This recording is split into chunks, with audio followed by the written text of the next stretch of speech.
میں ان دانوں کو کھانے کے لیے چڑیاں آتی ہیں، پرندے آتے ہیں، تو اس کھیتوں میں چھوٹے چھوٹے پترے لگائے جاتے ہیں، ڈبے لگائے جاتے ہیں، شیشے لگائے جاتے ہیں تاکہ وہ آپس میں ٹکرائے اور اس کے ٹکرانے کی آواز سے وہ پرندے اڑ جائیں۔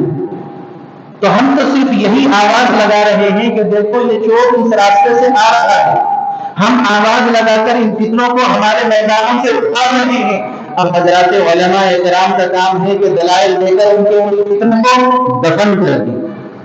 ہم اپنی حیثیت اتنی ہی سمجھتے ہیں، اور ہم اپنے کام کی یہ حیثیت سمجھتے ہیں کہ جیسے دارالعلوم دیوبند کے سامنے کسی نے 2 بچوں کو مکتب میں پڑھایا ادارے کے اعتبار سے، وہ سورج ہے، ہماری بہت چھوٹی چھوٹی شمع کے مطابق محنت ہے، ہم فریق نہیں ہیں، ہم کوئی نیا کام نہیں کر رہے ہیں۔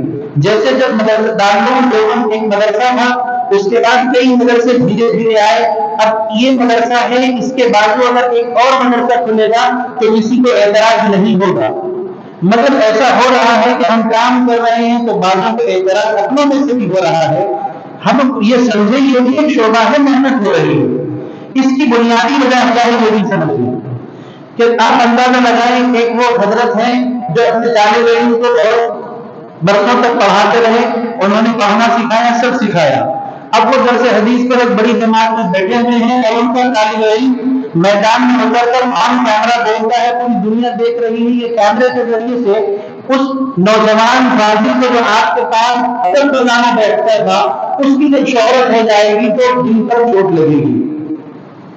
بہت سارے ایسے حالات ہو رہے ہیں، مگر ان حالات کے باوجود ہمیں کام کرنا ہے۔ کیا کام کرنا ہے؟ ہمیں اپنی نسلوں کو اس گندے عقائد میں ڈوبنے سے بچانا ہے۔ آخری بات کر کے اپنی بات کو ختم کرتا ہوں، وہ یہ ہے کہ ہم سب کو فکر ہے، یقیناً ہونا چاہیے ایمان والوں کو فکر کہ فلسطین میں اتنا ظلم ہو رہا ہے، ایسا ہو رہا ہے، لوگ مر رہے ہیں، شہید ہو رہے ہیں، وہ تو اپنے منزل مقصود پہ پہنچ گئے، جنت میں چلے جائیں گے۔ مسئلہ تو میرا اور آپ کا ہے جو ہم زندہ ہیں اور ان فطروں میں گھرے ہوئے ہیں۔ اگر ان ظالموں نے اپنی کفر کی اور گندے عقائد کا وہ زہر ہمارے بچوں کے دلوں میں گھول دیا تو بتاؤ ظلم وہ بڑا ہے کہ یہ بڑا ہے؟ اس کو سمجھے مسئلے کو۔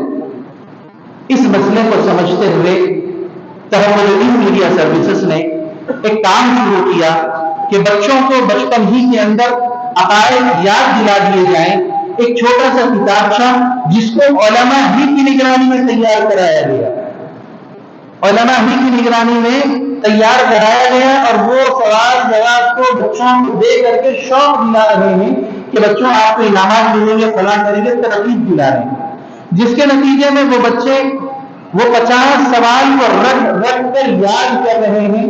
یہ بات تو پکی ہے، بچپن کا پڑھا 55 تک چلے گا۔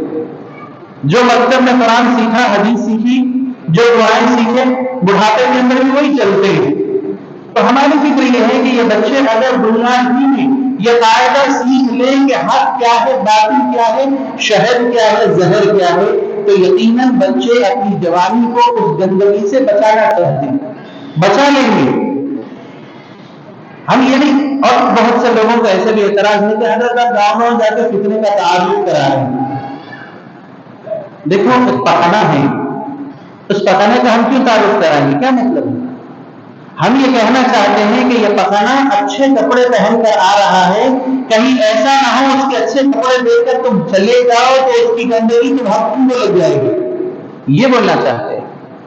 میں انہی چند باتوں پر اظہار خیالات کا میں اپنی بات کو ختم کرتا ہوں۔ جزاکم اللہ وآخر دعوانا الحمدللہ رب العالمین۔